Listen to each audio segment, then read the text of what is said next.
Welcome back to another video on the IP Malik channel. Today I will show you how to safely remove Linux from a dual boot Windows system. I will use Zorin OS as an example, and this method also works for Ubuntu. I open Disk Management.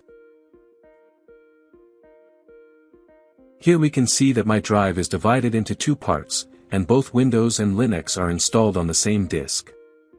In another case, Windows and Linux may be installed on two different physical drives. For example, Windows can be installed on disk number 1, and Zorin OS 18 on disk 0.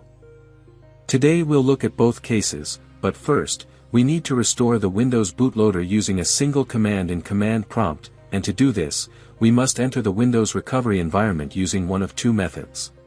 Method number 1. Press and hold the Shift key, then restart your computer.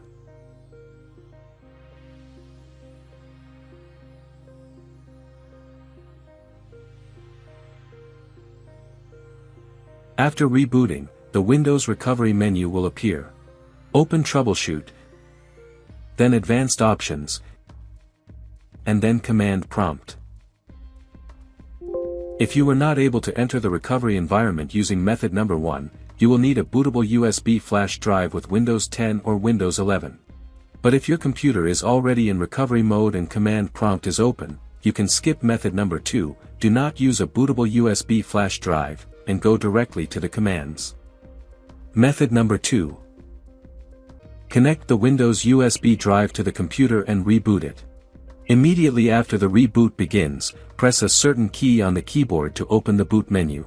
I press the F12 key, for you it could be EB, F8, F9, F11, F12, or some other key. There is no single standard and different computers may have different keys to call the boot menu.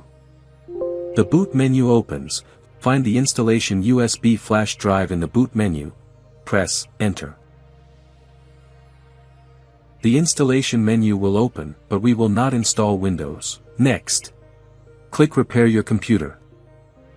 The System Recovery menu opens. Click Troubleshoot. Advanced Options. Command Prompt. The command prompt is open. Type bcdboot space /Windows. This command will rewrite the Windows bootloader, remove GRUB references, and create a new BCD. Press Enter. Type exit, and press Enter. Now restart your computer and enter the BIOS to remove the Zorin entry from the boot menu. If your BIOS is UEFI, open Troubleshoot, then Advanced Options, and click UEFI Firmware. Click Restart, and your computer will boot into the BIOS. However, if you have an older version of BIOS, force a reboot of the computer, and immediately after the reboot you need to press a certain key several times, most often it is F2 or delete. Different devices have different BIOS layouts, so yours may look different, but the steps are essentially the same. Open the boot menu. Find the boot option that mentions Zorin OS. On some systems it might be labeled Ubuntu, and press Enter. Switch it to Disabled. On some systems you may see Delete or Remove. Press Enter. To save the changes, press F10. Confirm with Yes, and the computer will reboot.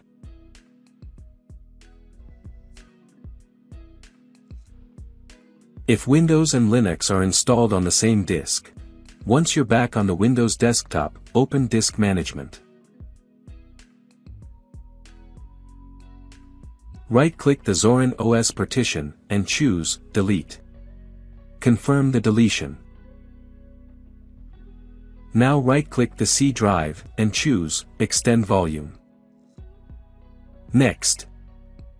Next. Finish. Your C drive is now fully restored. If Windows and Linux are installed on two physical disks, click Search on the taskbar, and type Command Prompt.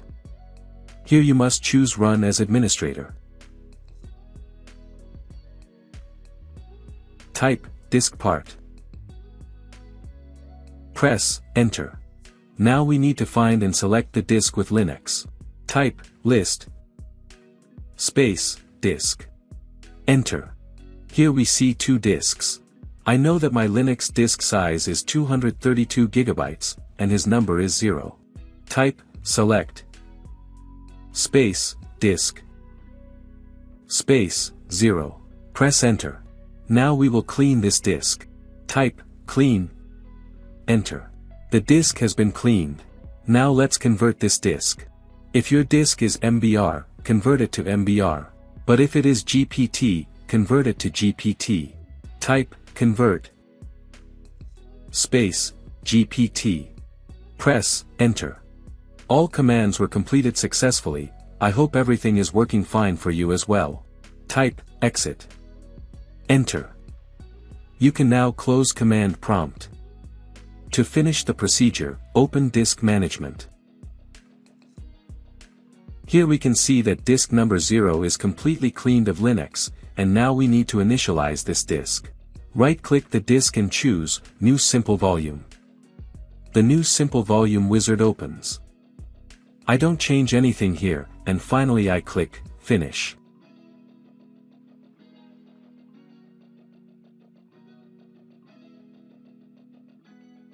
After removing Linux from the second disk, I created a new volume, and in this PC, we can now see the Windows drive and a completely empty new volume. If this video was helpful, please like it and subscribe to the channel, it really helps me grow. Thank you very much for watching. Good luck.